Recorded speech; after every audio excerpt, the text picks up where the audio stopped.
everyone, Kira here, and I wanted to really share with you some thoughts about trauma. With everything that's happening in the world right now, there's such a greater awareness of the level of trauma that we ourselves might be carrying or that others in our community have been living with. And also in the conversations that we're having with friends, family, or we're seeing being carried out in the social media or on the news, a lot of us are feeling our emotions becoming quite triggered by the things we're seeing or hearing or reading about. And so I really wanted to have a grown-up conversation with you guys about what trauma is, what it's not, and really raise our understanding so that we can be more compassionate with ourselves and others when we're experiencing trauma right now. So if you're joining me live, thank you very much. And to everyone in my group who submitted a question, I'm really, really grateful because that's going to help me get practical and actually answer some questions today and not get too bogged down with theory. So I guess I better start, right? So what is trauma? Well, I'm a coach and therapist, so for me, dealing with the legacy of emotional trauma is something I do every day. And if we just go back to basics, and I'm going to focus on emotional trauma today, trauma is really a wound. That's what it means. It's the Greek word for wound originally, and it's wherever there's a wound in your thinking or your self-esteem or your beliefs about who you are, what you're capable of, and what the world is going to let you be. So if we look at it that way and we look at emotional trauma as being wounded in some way, we see that it's not necessarily about blaming other people. It's not about whether or not you had a bad childhood or whether your parents loved you enough, though those things may be a factor. Really, trauma, emotional trauma, is about what you believe about yourself and the world around you. Do you believe that you're safe? Do you believe that you're good enough? Do you believe that you can connect with others? Or do you believe that the things you want are always going to be out of reach because of something inside you or that you can't help? So that's really what trauma is. And that's the good news because it's about your beliefs, and that can be changed, particularly if you're working with a therapist or you are researching and learning about how those beliefs got there and what you can do to deprogram them. So often when there's some kind of belief that's been created, particularly if it's a subconscious belief, it's going to create some kind of dysfunction in your life. So it could be in your relationships, it could be in your physical health, it could be in your finances, it could be in your career progression or your expression of your emotions. If there's an area in your life where you're blocked, and you're a smart person, you've read a few books, you've read the blogs, you've read the life hacks, you've tried all the things that it would be reasonable to try, and yet you're not getting the results that you could reasonably expect in that area of your life, it might well be an indication that there's some kind of subconscious unmet need, emotion that needs to be expressed, or belief created by a trauma that is holding you back and sabotaging you now. So although trauma is something I deal with every day and it's something that I'm very passionate about changing for people, it's not that I'm indicating that we should all go looking for trauma in our lives. If anyone goes looking for trauma, they're going to find it. I'm not a believer in looking for trauma for the sake of it, but if you're noticing that in your life there are areas of dysfunction that despite having tried your best, you can't explain, you can't get on top of it, you can't beat it, it's probably a legacy of trauma, and that is an indication that it's worth exploring the past or exploring the beliefs and how they got there so that you can change them. In my opinion, my philosophy is that is really the main reason why we look at trauma. We don't look at it to be self-absorbed. We don't look at it to go around blaming others or creating identities about it. The reason why we look at trauma is so we can heal it. So if there's something in your life that needs to be healed and you've tried all the other things, you've tried logic, you've tried the plans, you've tried the diets, you've tried anger management, you've tried the health changes, you've tried all the things and it's not working, it's probably because there's some trauma response that means no matter what you do, your subconscious is going to keep raging against the machine. It's going to keep fighting you or disrupting you until you take care of it. So that's a sign that it's worth looking under the hood of your thoughts and your beliefs and your feelings. So with that definition of trauma, I hope you can see that it's actually something that could apply to everyone. It's not a special category that's reserved for special people who've experienced a special kind of experience. Perhaps they've been a victim of crime, or they've come from a war-torn country, or they've had that experience. So those things are often very traumatic for people. It's not reserved for a few. It's actually something that affects most of us. And if you're human, if you've had an imperfect childhood, if you had imperfect parents because they were bad people, just because they were human, if you are a human having had a human experience, If you haven't had a perfect life, the chances are that however well-intentioned you were or the people were around you, you will at some point have had emotions that you weren't able to express fully, or you will have created beliefs that there's something wrong with you or that the world is not safe for you. And that applies to most people that I know.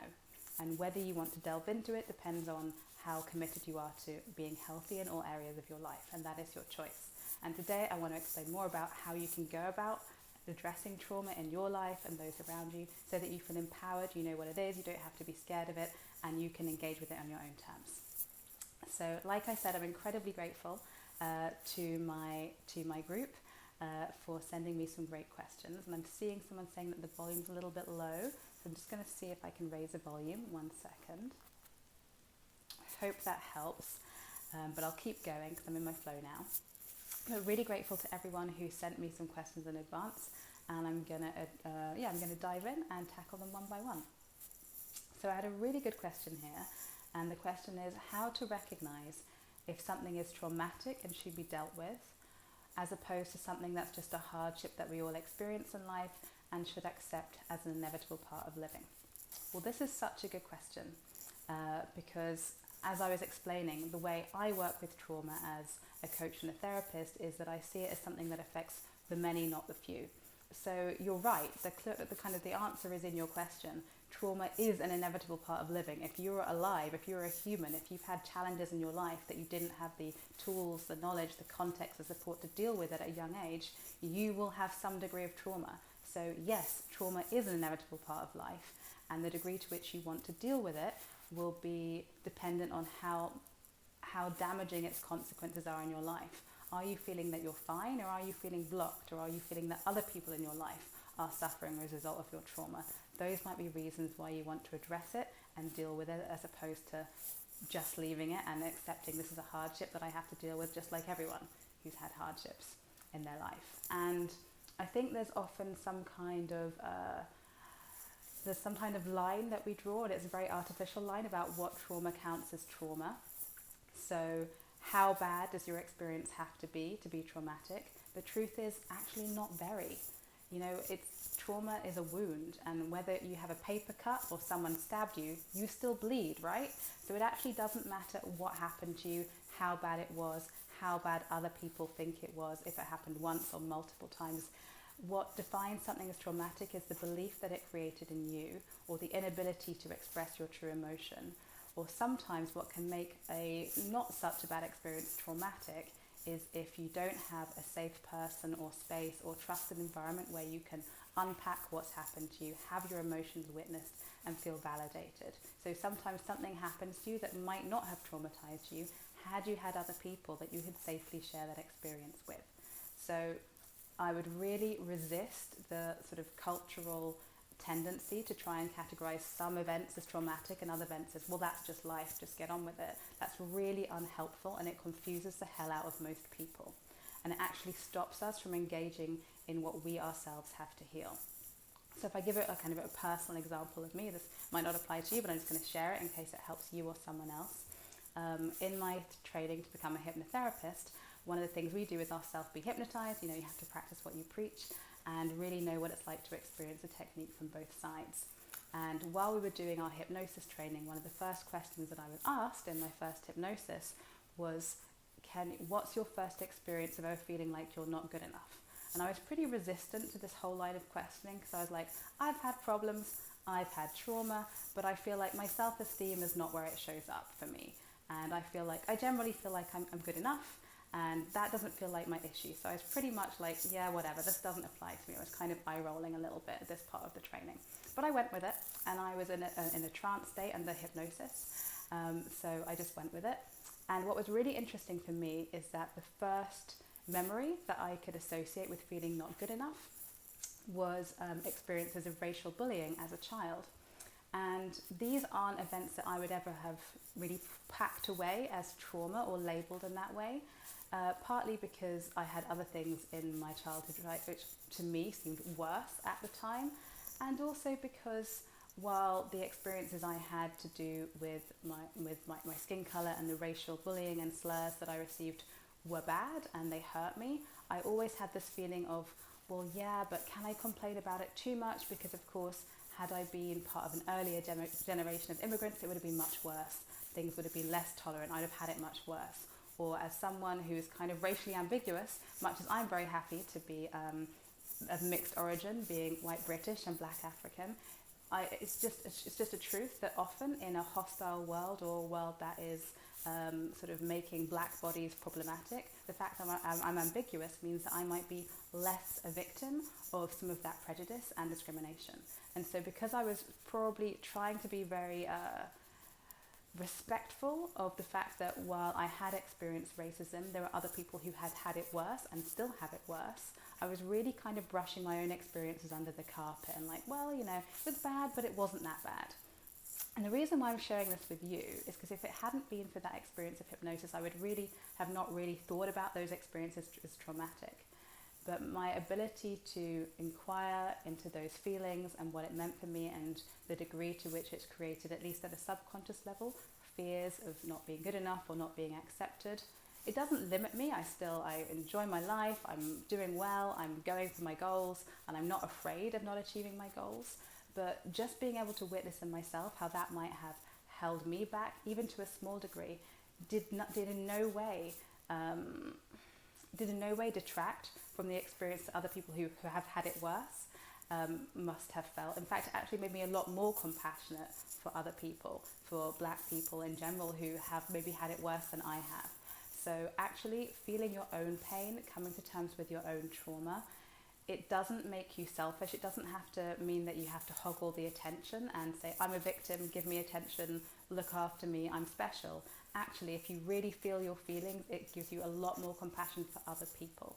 So if you're feeling like some kind of conflict about whether your experiences were bad enough to warrant being inquired about or being looked at or explored, I would say check in what's true for you, because actually when you really understand pain, it doesn't make you selfish, it makes you more compassionate towards others, including those who in objective terms have had it worse than you.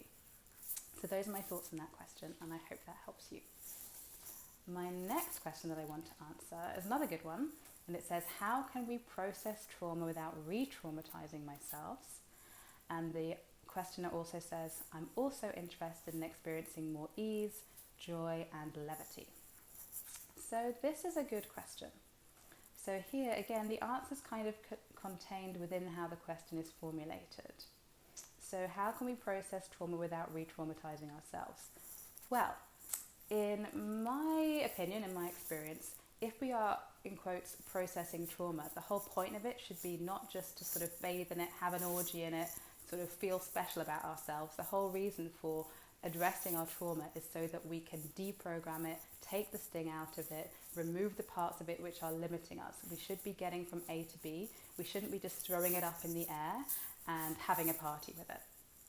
So if you are having an experience yourself, or you're noticing that in others, where when you interact with your trauma, it's feeling like you're just getting a lot of energy and agitation around it, but you're not actually getting a translation or a transformation in your beliefs, then I would suggest that you're not actually processing your trauma. You're doing something else. And so I would suggest you or those who are involved have a really honest conversation about what it is that you're doing and why you're doing it.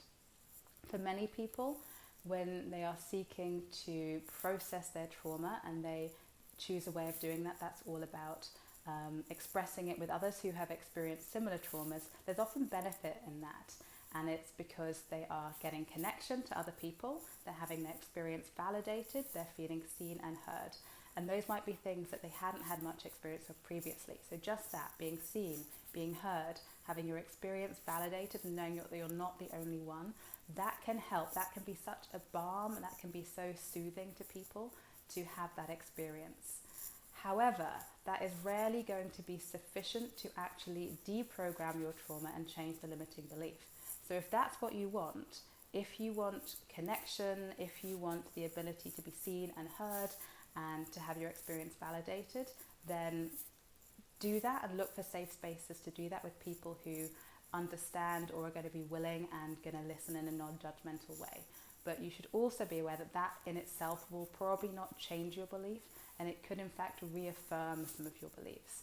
So if you are genuinely interested in not just affirming your trauma, but actually deprogramming it, you might have to look for a stronger intervention, whether it's seeking professional advice or educating yourself on the topic with reading around it or following mentors or other experts in the field. I'm very happy to ask any specific questions you have on that as well. But processing trauma shouldn't be about re-traumatizing yourself. And if you are re-traumatizing yourself, you're not really processing it, you're doing something else. You're throwing it up in the air and having a party with it, which, if that is working for you and it's giving you the sense of the connection and being seen and heard and validated that you need, do it. That's good. You get to do that. But if you want to shift it and get beyond it, you're probably going to have to do something more than talk about it without a strong structure in place. I would also say the second part of your question is also really good, because you say, I'm also interested in experiencing more ease, joy, and levity. So in my mind and my experience, there is no contradiction between processing trauma and experiencing joy and levity. They could even happen at the same time. So sometimes when I'm working with a client and we're doing some deep trauma work, we'll find the humor in it, we'll find the levity in it, there'll be laughter. And once you've released the emotions, once you've expressed the anger, the disappointment, the sadness that's been trapped inside someone for a long time, often it's much easier to see the funny side of things. So, like they say comedy is pain plus time equals comedy. Sometimes trauma work results in comedy because you can see the funny side of the crazy beliefs that you had created around events in your life. So trauma work, processing trauma well, is in no way in conflict with experiencing joy and levity and can actually allow you to do it more. What I would also say, and I'm not saying this applies to you or the person who asked the question, but what I am sometimes noticing is that there are some people for whom there is a dark side to their desire for ease, joy, and levity. They're very consumed or orientated towards only ever feeling good, feeling high vibe, being in their pleasure, the spa treatments, the massages, the bubble baths, and that's all great, and being positive all the time, and that's all great and useful and necessary, but sometimes it can be in order to numb out or block or take all the space so that there's no space left to truly experience their pain and express anger, fear, disappointment, sadness. And an integrated person, an emotionally healthy person, is able to experience all the emotions. A healthy person is not someone who only ever experiences joy, ease, and levity. It's someone who's able to experience the full range of their emotions and express them authentically without doing harm to others in the process or to harm to themselves. So by all means, if you are craving more joy and ease in your life, don't let the fact that you have trauma be a barrier to do that. Don't feel like you need to have resolved all of your trauma before you're allowed to enjoy yourself, to celebrate the fact that you're alive, and remember and celebrate the good things that are happening in your life and the lives of others. They are not in contradiction, and they can happen at the same time. And beware of people who only want to focus on the positive as a way of actually not addressing the negative, because that's not healthy. And again, it's just another form of numbing out, which ultimately will become ineffective over time. Next question. So another good question here, and it's about how to hold space for other people's traumatic responses while maintaining boundaries. This is a great thing about being a coach. You realize that the solution to everyone's question is always in how they formulated that question. So if you are holding space, and again, I don't know how you're defining this, but the way I'm assuming you mean hold space is to listen to someone or witness what they're going through without intervening, without judging, and without needing to rescue or fix, literally holding space. That is in itself holding a boundary. It's saying, I'm going to allow you to use me or lean on me as a container for what you're feeling. And I'm just going to hold firm. I'm just going to feel like I'm whether it's almost imagine yourself holding a kind of a balloon in front of you or something very precious in front of you. If you apply pressure and start to try and fix it, manipulate it, get in there, you're going to break it. The bubble's going to break. So if you're holding space, then you're holding a boundary very firm because there's something very delicate inside. So if you are truly holding space for someone, you are by definition maintaining boundaries. So if you are finding there's some kind of boundary issue going on, then there's probably a degree to which you are not fully holding the space. And that could be for a variety of reasons. I have to say, as someone who's trained in this, I know that it's hard to do full stop, and it's very hard to do for friends, family, or people who are maybe where it's not quite clear what your relationship is to them or what they're asking from you, because it gets messy very quickly. That's why there are professionals to do this stuff, people who don't have any skin in the game and can be a dispassionate witness to someone's pain without needing to get in there, fix it, comment on it, judge it, have their opinions on it. It's not an easy thing to do. It requires a great deal of emotional discipline and an ability to detach from your own ego. And most people can't do it, to be honest, from my experience. They find it very hard to listen to someone's pain without that triggering their need to rescue, help, or judge. Understandable, human, but not the same as holding space. So if you want to hold space for people, and that's something that you know that you have an inclination for, then I would ask you a few questions. I would ask, is this something you want to get professional training in so you can do it in a more skillful way? Or do you want to refer this person to a professional who can hold that boundary for them? And if the answer is yes, then I think that solves your problem. If no, and if you're knowing, people just come to me and I'm enjoying being there for people as a friend or a confidant, and that's just something I want to keep as part of my personality, I'm not looking for that to become my career right now, that's totally fine. But a way that you can hold space for people is by telling them and agreeing with them beforehand what it is that you're doing, so that you are not tempted to jump in and rescue them, and they are not surprised if you are staying silent and not saying anything. So ways that you could do this in a practical sense could be either if someone has something that's very upsetting that's happened to them that they want to talk about, agreeing with them up front what it is that they want from you, and that perhaps you are just going to listen, you're just going to let them be heard, so that they know that it's not weird that you're not asking questions yet, or that you're not asking for solutions or saying how you feel. If you truly want to hold space, then that requires you to step back and shut up for a little bit. And people might find that weird if you haven't agreed with them up front that that's what you're doing.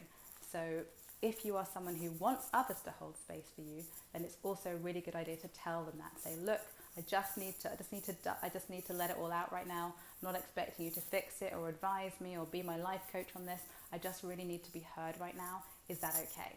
So if you have that conversation with someone up front about what you're doing and why you're doing it, then that will probably help you fix some of the boundary confusion that might happen now. Because sometimes, and it also varies by culture, sometimes if you stay silent, that might be interpreted as not caring. Or if you then offer your own opinions or try and fix it, if people don't like your opinions or your suggestions for how to fix it, then they still don't really feel like they've truly been heard, and maybe that was all that they wanted. So those are some things that I would think about in terms of holding space. And boundaries are your friend. So either professionalizing your own skills, referring them to a professional, or saying, right now I'm not going to be your opinionated friend, I'm just going to listen, and at the end I'm going to ask you, would you like my advice? Would you like my opinion? Or would you like some support with this? Most of all, it's important that they feel heard and that they know that you're there for them and that you're on their side. That's really the essence of holding space for someone if you are doing so in a non-professional capacity. And then the last question I'm going to answer today is another really good and a really practical question, so I'm really glad this was raised. And the question is, I'm interested in self-healing practices. How can I find collective healing, and how can I keep from falling into unproductive coping mechanisms? Really good question. So here, I would say, if you are noticing that you're falling into unproductive coping mechanisms, this is, well, firstly, good that you're noticing that. And also be aware, what do I want to say about this? I often find that the presence of an unproductive coping mechanism is often evidence of trauma. So if someone's doing some kind of behavior that you think, why are they doing that? Why are they behaving that way? Or whether it's, and I'm not saying this about you, but just in general, if you're noticing dysfunction with someone, whether it's the way that they eat or the way that they express themselves or how they spend their time, if they're doing things that seem unproductive or seem like they're on some kind of loop, that's often a sign that they're trying to express an emotion or express some trauma that hasn't been resolved. So the fact that if you have unproductive coping mechanisms, that's a sign that you have some trauma that needs to be addressed.